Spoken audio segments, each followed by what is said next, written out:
세상을 진동시키며 세상이 견딜 수 없게 하는 것 선엇이 있나니. 세상이 견딜 수 없게 하는 것이라고 하는 것은 참을 수 없을 만큼 아주 괴로움을 주는 네 종류를 예로 들고 있습니다. 참으로 이것 때문에 세상이 시끄럽고 사람들은 참을 수 없게 되는 것입니다. 이러한 것들은 가정과 사회와 국가에 큰 소동을 일으키는 결과를 가져올 것임을 암시하고 있습니다. 우리 이러한 혼란한 세상에서 하나님의 지혜를 구해야 할 것입니다. 하나님은 어떠한 분이십니까? 고린도전서 14장 33절 40절에 보면 하나님은 무질서의 하나님이 아니요 오직 화평의 하나님이시라 이렇게 말하고 있고요. 또 모든 것을 질서 있게 하라 이렇게 말하고 있습니다. 우리가 이 시간 나눌 말씀은 하나님이 없는 무질서, 또 하나님으로부터 이루어지는 그 섭리와 계획, 질서를 주장하시는 하나님에 대해서 살펴보려고 합니다. 우리가 참으로 세상이 왜 이렇게 시끄럽고 혼란스럽고 조용할 날이 없습니까? 여러 가지 이유가 있지만 오늘 읽은 본문 말씀에 근거해 볼 때 여기 나와 있는 이 네 가지 내용의 범주를 벗어나는 것은 사실 거의 없다고 봐야 될 것입니다. 그만큼 이 말은 간략하면서도 우리가 사는 우리 세상에 대해서 어찌 보면 나 개인에 대해서 우리 가정과 또 일터의 현장에서 일어나는 모든 일들을 지각하고 거기에서 우리가 때로는 만족을 누리는 사람이 있고 때로는 거기에서 불평불만이 일어나서 집어치우고 뿔뿔이 해치고 다시 또 세기를 모색하고 이런 역사의 반복이 바로 우리의 삶의 현장이라고 볼 수가 있겠습니다. 우선 첫째 여기 22절 상반절에 보면은 종이 임금된 것을 말하고 있습니다.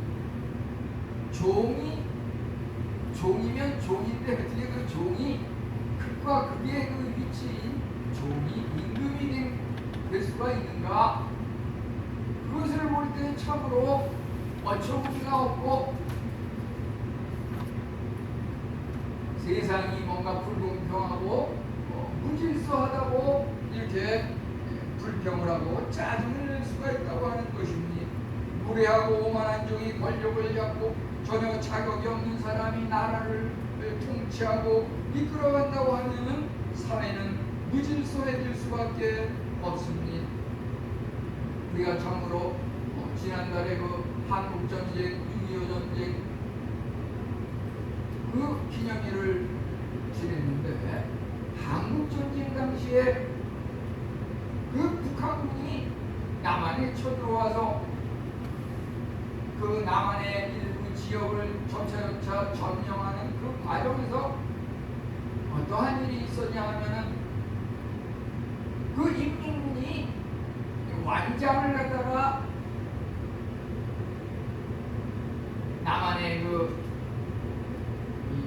노예 머슴이라든지 또 소장농의 그 노동자 그런 사람에게 완장을 차줘가지고서 그 완장만 차면은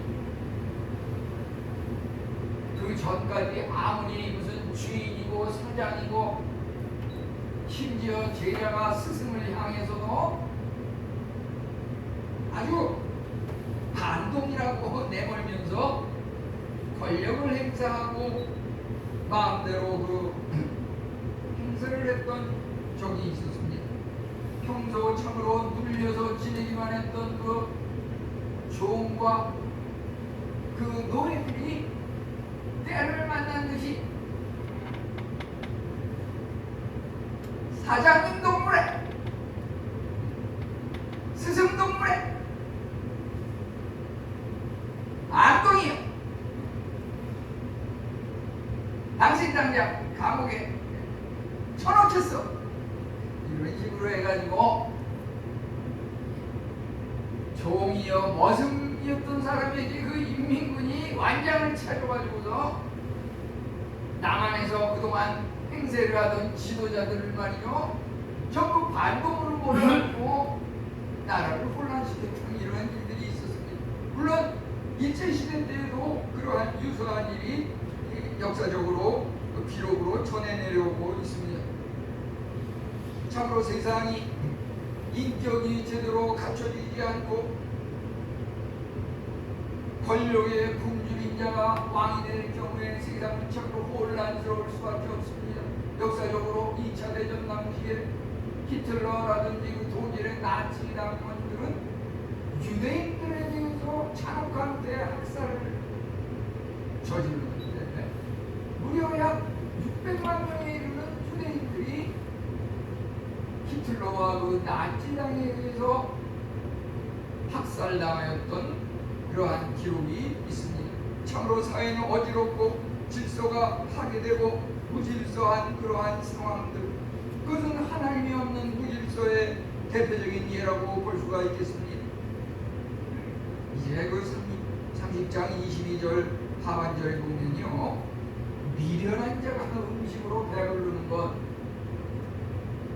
미련하고 어리석고 무례하여 남보가 낙이니 부자가 되어 식탁에 즐거움을 누리려면 터무니없는 그러한 말을 주장한다고 하는 것입니다. 참으로 주위 사람들이 볼 때 불편하기 짝이 없습니다. 그런데 이 잠언 21장 4절에 보면 악인이 형통하는 것은 죄니라 이렇게 말하고 있습니다. 우리가 최근 2020년 통계에 의하면 우리 한국 사회에서 마약 사범이라고 하는 것이 청소년을 포함해서 급증하고 있는데,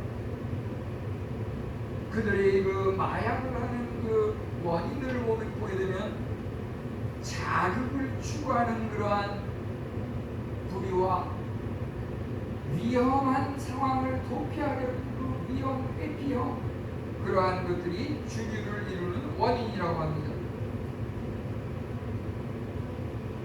이 미련한 자가 음식으로 배부른다고 하는 것은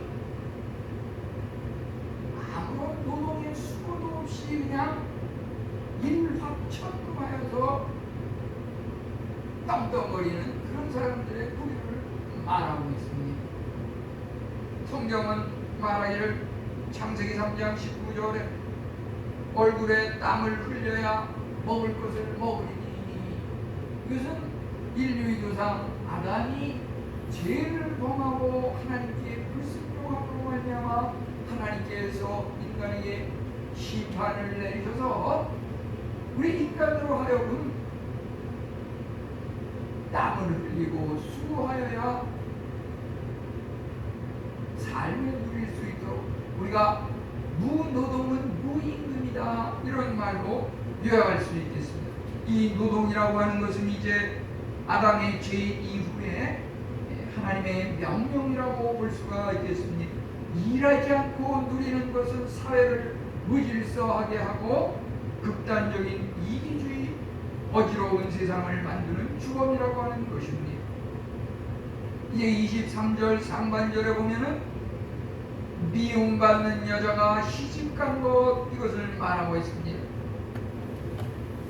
악하고 심술궂은 여인이 결혼을 하게 되면은 높은 신분을 얻게 되므로 어느 때보다 거만하고 심술궂어짐으로 주위 사람들로 하여금 참을 수 없는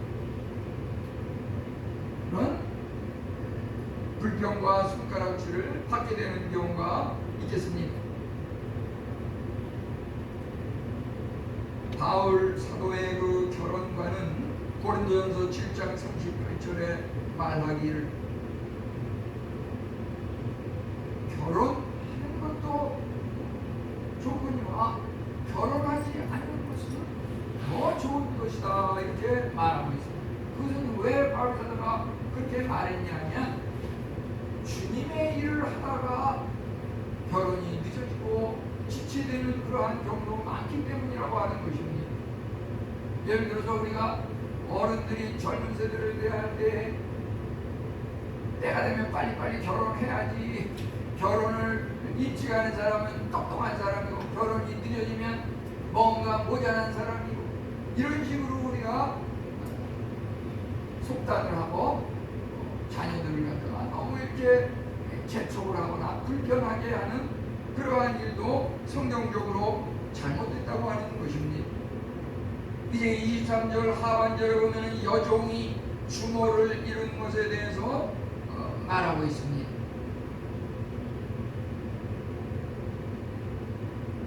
때로는 그 종 하인이 여주인을 몰아내고 그 재산을 물려받으면서 성공을 해서 행세하는 그러한 경우가 종종 있게 됩니다. 그들은 지나치게 교만하고 힘술 부져서 웬만한 것을 자기에게 물려준들 만족하지 못하고 하찮게 생각합니다. 육신과 야망이라고 하는 것은 하나님을 거부하는 죄악이라고 하는 것입니다. 만약 죄악이 질서로 어긴다면 세상은 무질서한 고통의 땅이 될 것입니다.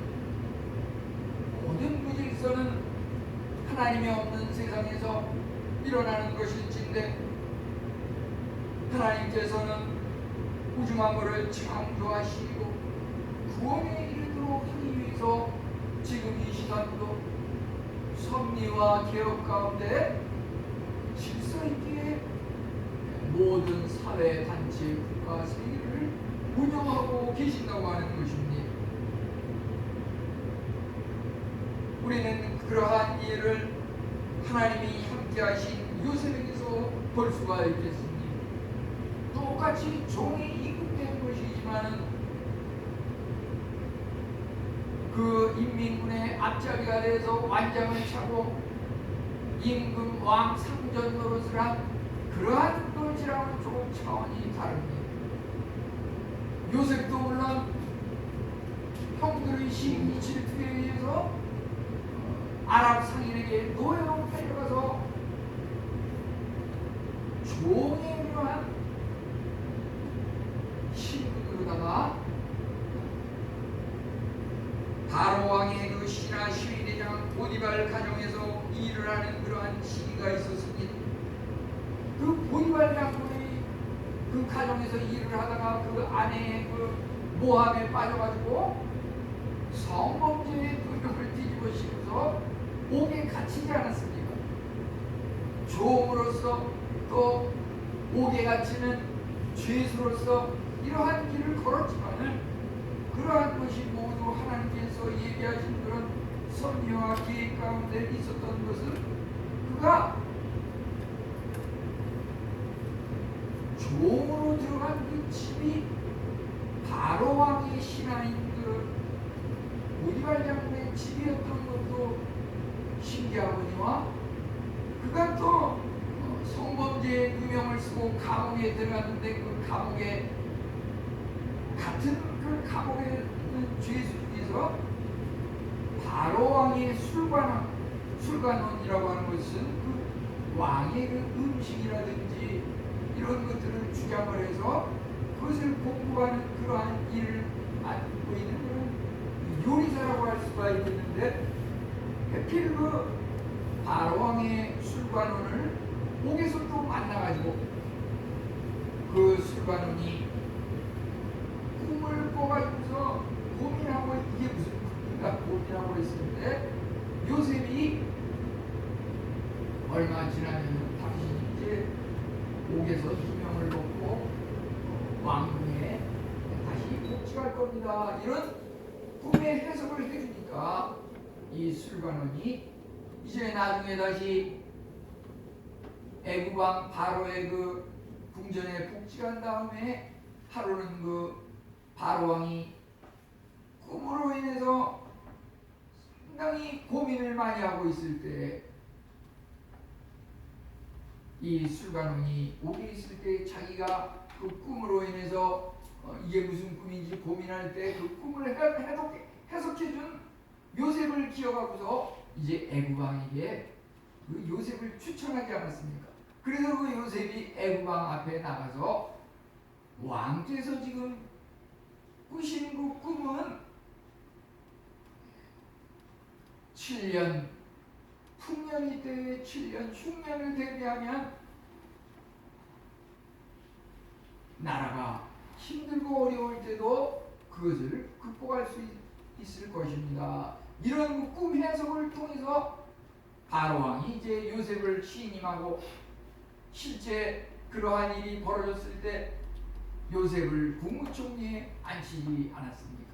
바로 그 보디발 장군의 집에 노예로 종으로 팔려왔던 그 종 요셉이 애굽이라고 하는 국가의 국무총리로 오르는 이러한 것은 바로 종이 임금되는 그러한 똑같은 사례일지라도 이것은 세상의 무질서로 인한 그러한 것이 아니라 하나님의 섭리와 계획에 따른 그러한 진행된 상황이었다고 하는 것입니다.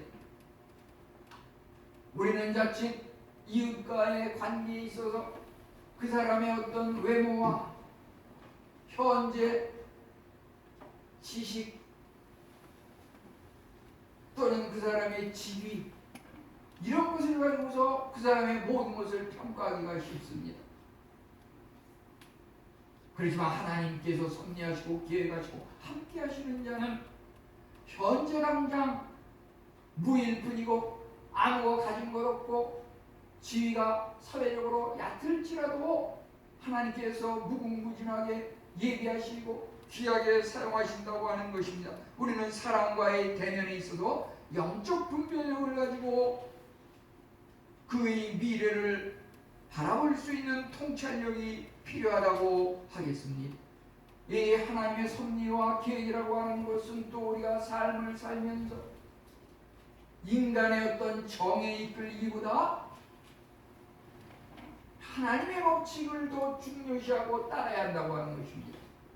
오늘 특별히 이 말씀을 대하면서 어제 우리 대한민국 사회 7월 17일 제헌절이라고 하는 것은 헌법을 제정하고 그 법질서를 따르는 것이 국가 발전에 유익하다고 하는 그 교훈과 마찬가지로 우리 신앙생활의 질서라고 하는 것은 하나님의 법칙 성경 말씀을 따르는 것, 교회 생활을 할 때는 또 교회가 속해 있는 그 교단의 헌법을 따르는 것, 그것이 질서 있는 신앙생활, 질서 있는 시민사회 선진국으로 나아가는 그러한 길이라고 하는 것입니다. 그 법을 무시하고 가정의 질서도 마찬가지입니다. 사람은 참으로 하나님의 그 법칙, 나라의 법을 무시할 때 인간적인 사사로운 정에 끌려가지고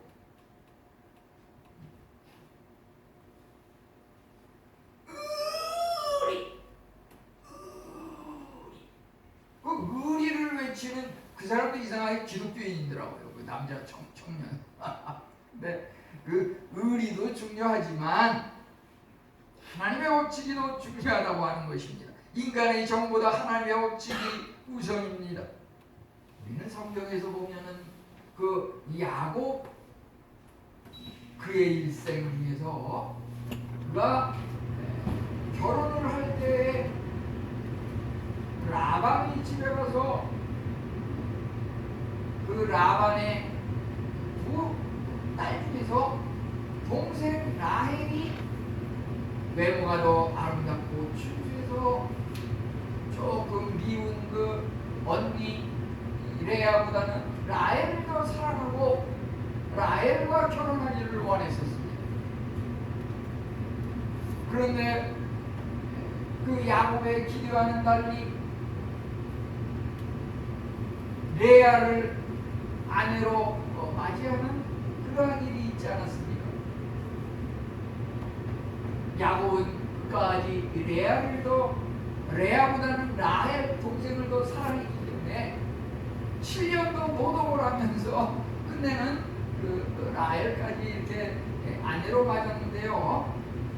결혼하고 나서도 계속 동생 라헬을 사랑했고 레아는 덜 사랑했습니다. 인간적인 그 정의라고 하는 것은 겉에 드러나는 그러한 모습에 기준해서 판정을 하지만 하나님의 평가는 다르다고 하는 것입니다. 하나님께서는 그 레아가 언니가 동생에 비해서 사랑을 덜 받는 그것을 갖다가 긍휼히 여기셔가지고 먼저 레아로 하여금 임신해서 아이를 갖게 하셨습니다. 임신해서 아이를 갖게 하였을 뿐만 아니라 다시 또 임신을 해서 마지막에는 유다를 갖다가 또 낳게 해요. 그 유다는 마태복음 1장 2절에 예수님의 그 14대에 걸친 그 족보 중에서 예수님 가족의 그 계보로서 그 이름이 올라와 있는 것입니다. 하나님께서 그 택하신 그 약속의 자녀와 감내의 일생이라고 하는 것은 우리 인간의 정이 끌리는 사사로운 것을 추월한다고 하는 것입니다. 라헬은 인간적인 사랑으로 야곱의 사랑을 끝까지 받았지만은 하나님께서는 그의 그 교만한 마음을 갖지 않도록 뭔가 근신하도록 하기 위해서 실질적으로 언니 레아에게 사랑을, 남편의 사랑을 조금 덜 받는 그 레아에게 아이를 갖게 하고 그 아이가 참으로 장차 훌륭한 그 예수 그리스도의 계보에 오르게 하는 그런 놀라운 일을 했다고 하는 것입니다. 우리는 살면서 저도 그러한 경우가 여러 번 있었음을 고백할 수밖에 없습니다. 우리는 인간의 정에 끌리지 말고 하나님의 법칙 또 공동체의 법칙을 무시해서는 안 된다고 하는 것입니다. 재산을 상속하고 분배하는 그러한 문제도 마찬가지입니다. 인간의 정에 끌려가지고 아무개는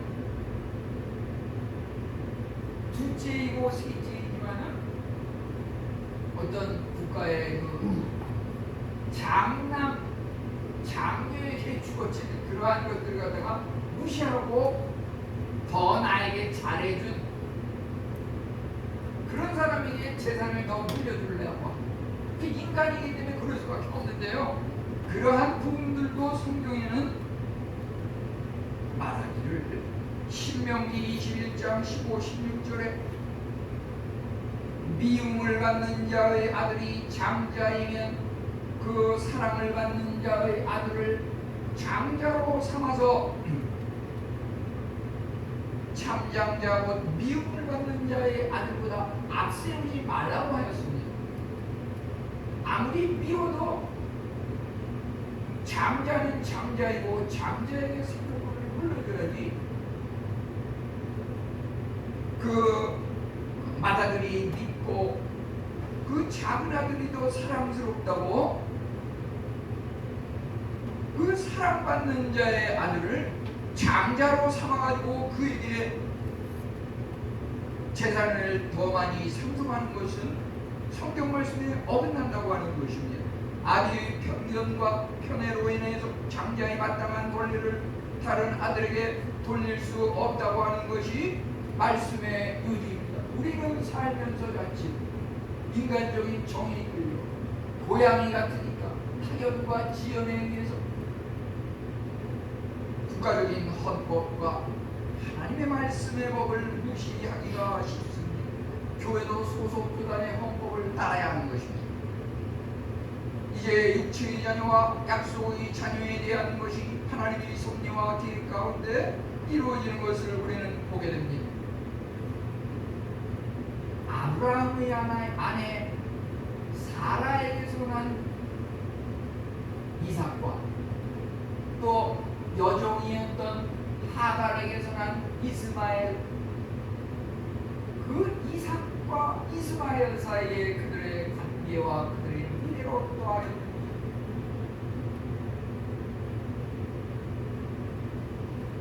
사라의 아들 이삭은 약속의 자녀였고 이제 여종 하갈의 아들 이스마엘은 육체의 자녀였다고 하는 것입니다.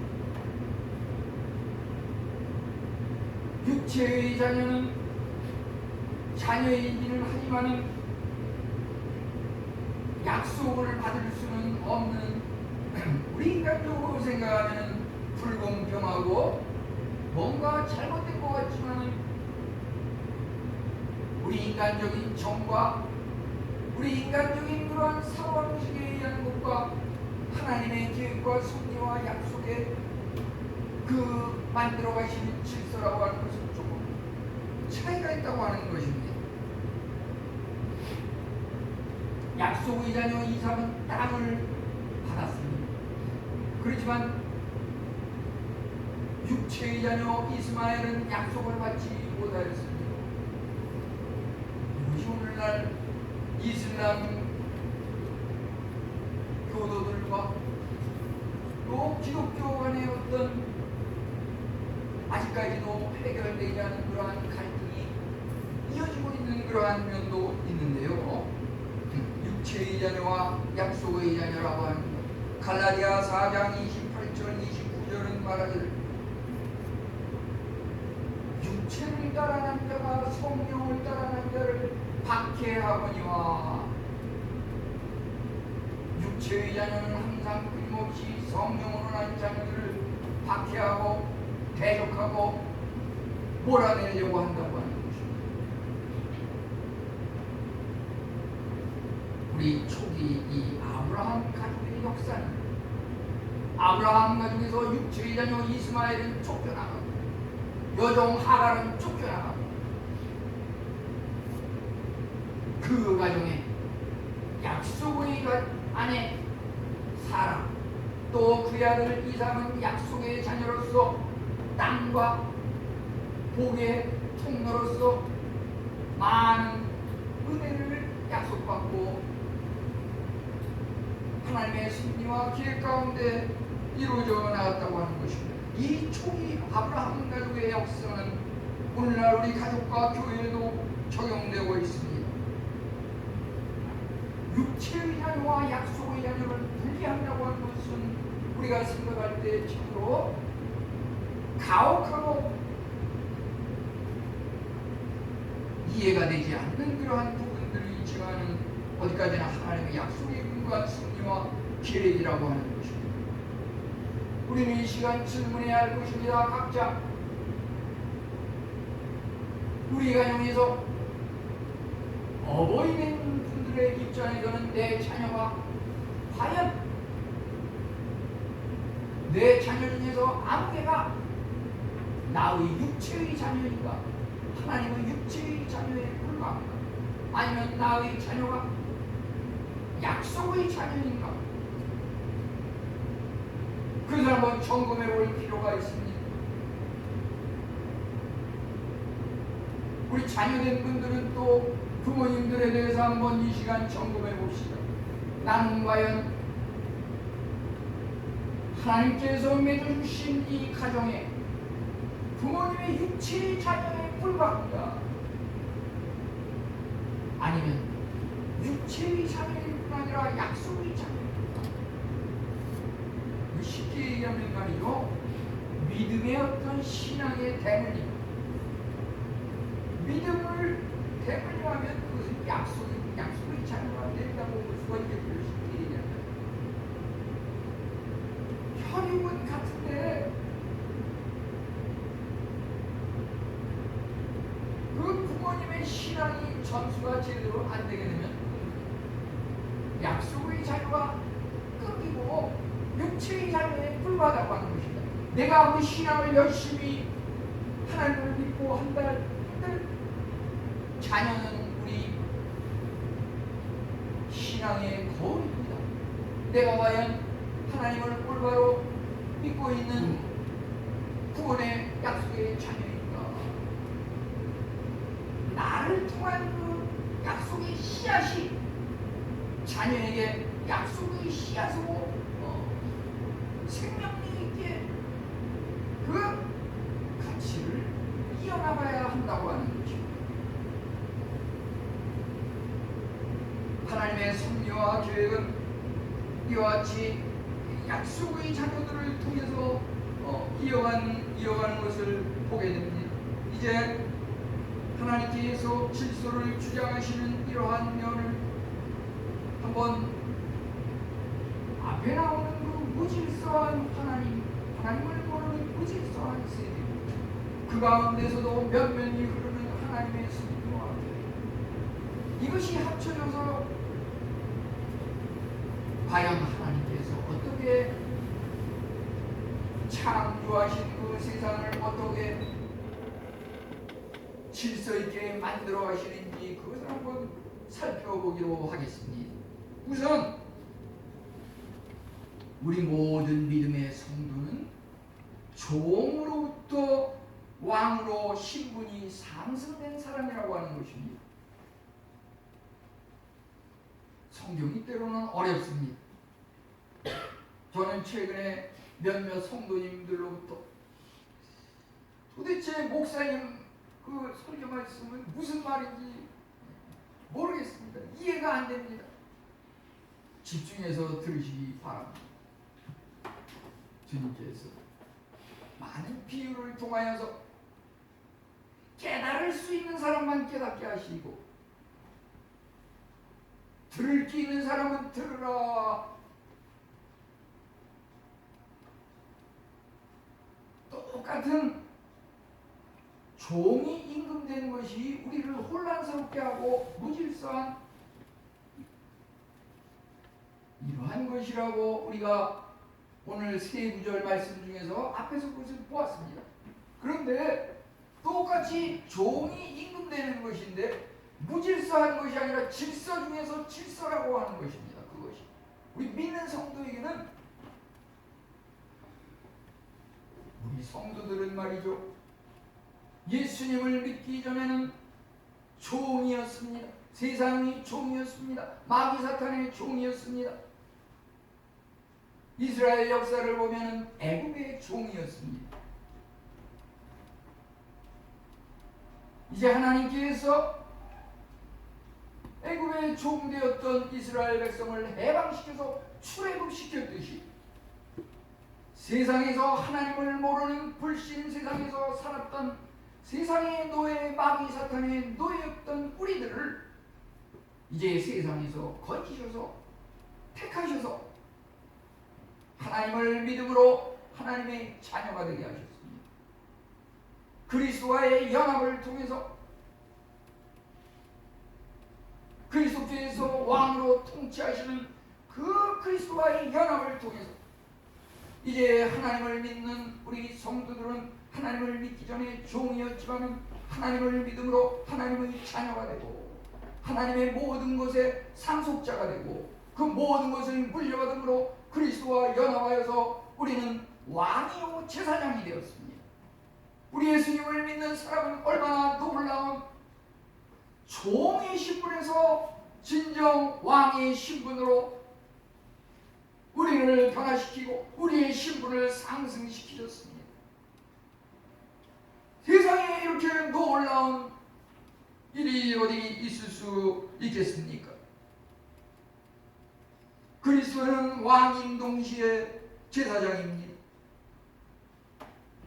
예수님을 믿기 전에는 세상의 종이었지만 주님의 택함을 받고 세상으로부터 구원을 받아 그리스도와의 연합을 통해 왕이신 그리스도와 함께 세상을 통치하며 제사장으로서 하나님을 섬기고 예배하게 되었다고 하는 것입니다.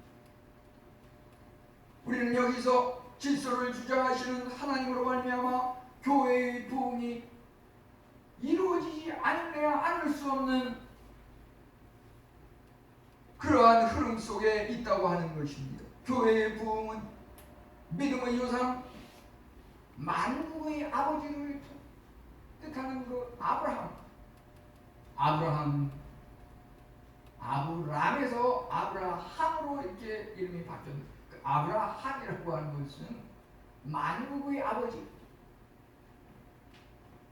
사라는 만국의 어머니, 이러한 뜻이 있지 않습니까? 아브라함은 처음에는 100세가 되도록 자녀조차 없는 그러한 사람이었지만은 하나님의 놀라운 이적을 통해서 아들 이삭을 갖고 아무 자녀가 없는 제로에서 아들 이삭 한 일을 갖게 되었는데, 이제 그 아브라함이 바닷가의 그 모래알 하늘의 별 그 수보다도 더 많은 만국의 아버지가 됐다고 하는 것, 그것은 무엇입니까? 기독교 부흥의 그 확장이라고 하는 것은 믿음의 조상 아브라함을 믿는 그 믿음의 성도들을 통해서 아브라함과 똑같은 그러한 역사가 일어난다고 하는 것입니다. 그 역사가 우리가 몸담고 있는 이 인해교회도 예외 없이 우리가 올바른 믿음을 가질 때 일어나지 않을래야 할 수가 없다고 하는 것입니다. 불모와 황폐의 어려움을 극복하고 약속이 성취되면 확실하다고 하는 것입니다. 이것이야말로 참으로 말로 표현할 수 없는 기쁨과 영광이 아니겠습니까?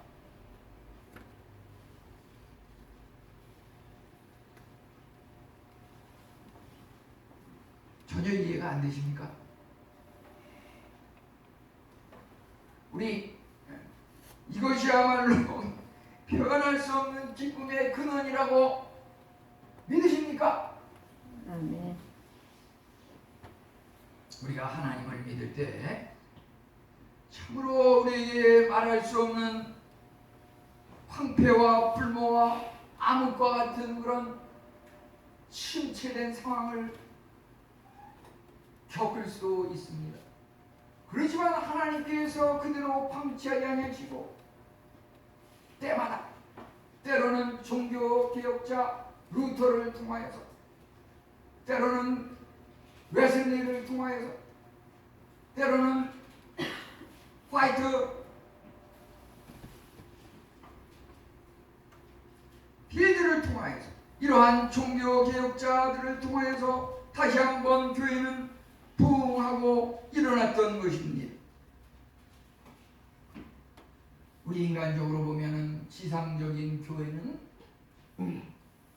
천국의 모형일진데 천국 그 자체는 아닙니다. 그러기에 교회는 많은 모순이 있고, 교회는 잘못된 그러한 것들이 불만족스러운 여러 요인들이 뒤섞여 있을 수밖에 없습니다. 때로는 전진을 위한 일보 후퇴로 코로나 같은 이러한 어려움을 겪으면서 기독교가 더더욱 어려운 상황에 처할 수도 있겠습니다. 그렇지만 현재 신앙생활이 쉽지 않은 코로나 시대 역시 교회의 부흥은 일어나고 기대할 수 있다고 하는 것입니다. 우리는 참으로 이러한 때에 무엇을 해야 합니까? 교회의 진정한 부흥을 위해서 기도해야 할 것입니다. 우리가 할 수 있는 하나님을 향한 우리의 헌신과 봉사, 끝까지 인내하면서 하나님의 응답을 기다리는 그러한 자들에게 크고 놀라운 부흥의 역사가 일어날 것입니다.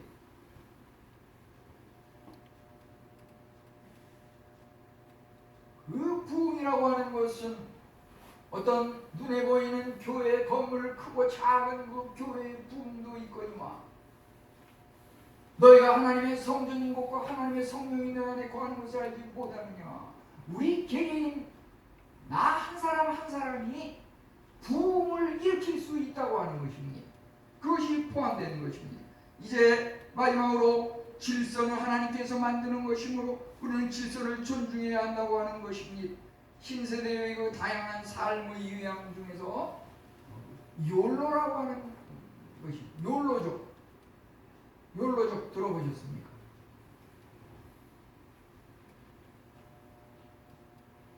욜로족이라고 하는, 욜로는 You only live once.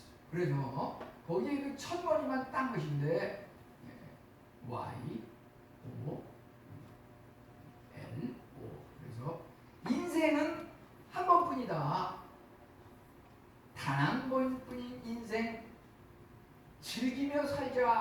이런 어떤 신세대 사고방식에 의해서 벌면 버는 족족, 있으면 있는 족족 행복을 추구하면서 다른 사람은 아는 것 없이 자기 자신만의 어떤 이기적인 현실주의 중심의 그러한 행복을 추구하는 삶이 신세대들 중에서 많은 사고의 그 주류를 이루고 있는 그러한 것이 통계로 나와 있는 것을 보게 됩니다. 그런데 그 진정한 삶의 질을 향상시킨다고 하는 것은 우리가 얼마만큼 그리스도의 십자가와 부활의 그 복음을 깨닫고 누리며 전하느냐, 거기에 달려있다고 하는 것입니다. 사회 조직의 질서는 하나님께서 만드는 것입니다. 거기에는 참으로 고린도전서 13장 5절에 무례히 행치 아니하며, 사람이 교만하면 자기에게 주어진 어떤 작은 것, 큰 것, 그것에 대해서 하나님께서 주신 것인 줄 알고 겸손한 마음으로 이렇게 하나님께 영광을 돌려야 할진데, 하나님께 올려드려야 할 영광을 자기가 가로채는 그것이 교만이라고 하는 것입니다. 이제 지난 2020년 11월 중국 후난성에 사는 그 87세 된 할머니, 그 할머니의 이야기라고 마치려고 합니다. 그 후난성에 사는 그 87세 된 그 할머니가 이 강가에서 손을 씻으려고 이렇게 하다가 미끄러져 가지고서 그 물에 빠졌습니다. 물에 빠져가지고 허우적허우적 점점 깊이 들어가는데 이제 힘이 빠지는 무렵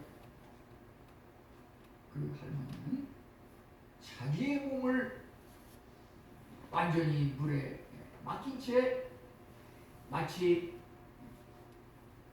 침대에 누워있는 듯한 자세를 취하고 손을 서로시 가슴에 얹었습니다. 자기의 몸을 허우적거리고 살아나려고 발버둥치는 것이 아니라 완전히 물에 막히고서 편안하게 누워있으니까 그 몸이 이제 떠오르는 것입니다. 점점 가라앉은 물속으로 들어가던 그 몸이 이 물 위로 떠오르는데 그 자세를 유지하고 있으니까 이제 구조대에서 와서 구조해가지고서 살아났다고 하는 그러한 것이 2020년 11월 그 26일자 그 기사에 나온 것을 보게 됩니다. 우리의 어떤 어려운 문제와 힘든 상황이 있습니까?